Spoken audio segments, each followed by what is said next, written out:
Olá, tudo bem com vocês? Hoje nós vamos iniciar o nosso estudo sobre função quadrática. Mas antes de iniciar, vamos relembrar o que seja função. Função é uma relação em que todos os elementos do domínio têm relação e apenas uma relação. Então, todos os elementos do domínio devem ter relação e apenas uma relação. Por exemplo, então, temos o conjunto A de elementos 4, 8, 3 e 5. O B de elementos 2, 0 e 1.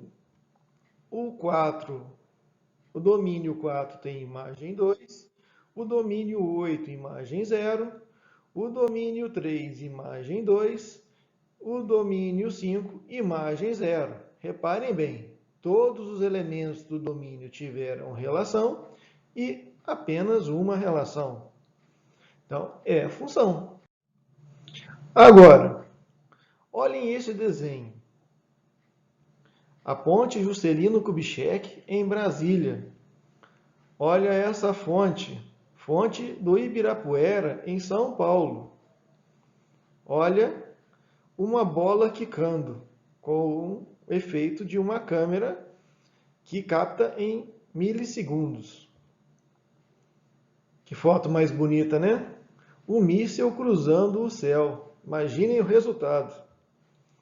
Aqui, uma antena parabólica. E a Igreja da Pampulha, feita por Oscar Niemeyer. Olhem para vocês verem. O que tem de comum em todas essas figuras? Isso mesmo. Todas elas têm parábolas. Mas o que é uma parábola? A parábola ela é uma curva, mas não é qualquer curva. Tem que ter um foco, tá certo? Lá o ponto F é o foco. O D é a reta diretriz, a tracejada lá, ó, a reta diretriz. O V é o vértice, que pertence à curva lá, ó, vermelha, a curva da parábola de vermelho. E tem que a distância do ponto F à reta D é igual a 2F minúsculo. Ou seja, o vértice fica no meio do caminho. Então, a distância do foco ao vértice é igual à distância do vértice à reta D. Tá certo? É igual a F minúsculo. Então, nós temos aqui, então, que a reta que passa pelo vértice e pelo foco é chamado eixo das simetrias. São muitas informações, né, gente? Mas depois é só você pegar com calma e ir decorando. Então, FV é chamado eixo, das simetrias. Então, nós temos aqui algo muito importante. Todos os pontos da parábola, então, os pontos da parábola foram representados por P maiúsculo. Todos os pontos da parábola têm que a distância desse ponto ao foco é igual à distância desse ponto à reta D. Isso é uma característica de todos os pontos da parábola. A distância de qualquer ponto da parábola ao foco é a mesma medida da distância do ponto da parábola à reta D. Então vamos lá então fazer uma definição. Considerando um ponto F, que é o foco, e uma reta D, que é chamada diretriz, sendo que F não pertence a essa reta diretriz, pertencentes ao mesmo plano. Todos eles pertencem ao mesmo plano. Definimos parábola como o lugar geométrico dos pontos P do plano equidistantes do ponto F e da reta D. Tá certo? Então depois seria interessante a gente tentar fazer isso de uma forma lúdica, para vocês perceberem direitinho. Vamos fazer depois, me cobrem, viu? O tema é a função quadrática ou função do segundo grau. O que é? É uma aplicação. A palavra aplicação é sinônimo de função. Ó, uma dica para vocês aí, ó. É uma aplicação f de domínio reais, no contradomínio reais também.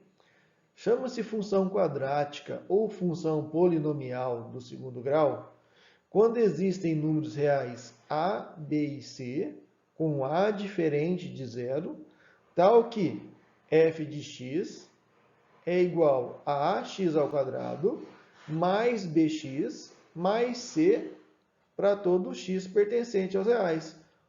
Então quer dizer que toda função quadrática tem sempre a mesma lei de formação? Sim. A do primeiro grau não é f de x, que é igual a ax mais b? A do segundo grau é essa, f de x, que é igual a ax ao quadrado mais bx mais c. Vejamos alguns exemplos. A função f de reais nos reais, tal que f de x é igual a 2x ao quadrado mais 3x menos 15. Quais são os seus coeficientes? Os coeficientes são, o coeficiente a é quem acompanha o x ao quadrado, então foi 2. O b é quem acompanha o x do primeiro grau, então é 3. E o c é o termo independente, no caso, menos 15. E na função g, de reais nos reais também. Na função g, nós temos que o coeficiente a é o coeficiente que acompanha o x ao quadrado, então é menos 1/4.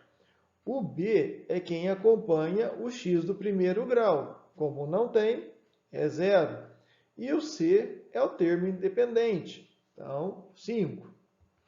E na função h, de reais nos reais, nós temos que o a é raiz de 2, que é o coeficiente do x ao quadrado. O b é o coeficiente do primeiro grau, então é menos 1. E o c é o termo independente. Como não tem termo independente, é 0. E na função i, nós temos que o coeficiente a é o coeficiente que acompanha o x do segundo grau. Então, vai ficar menos 3/2.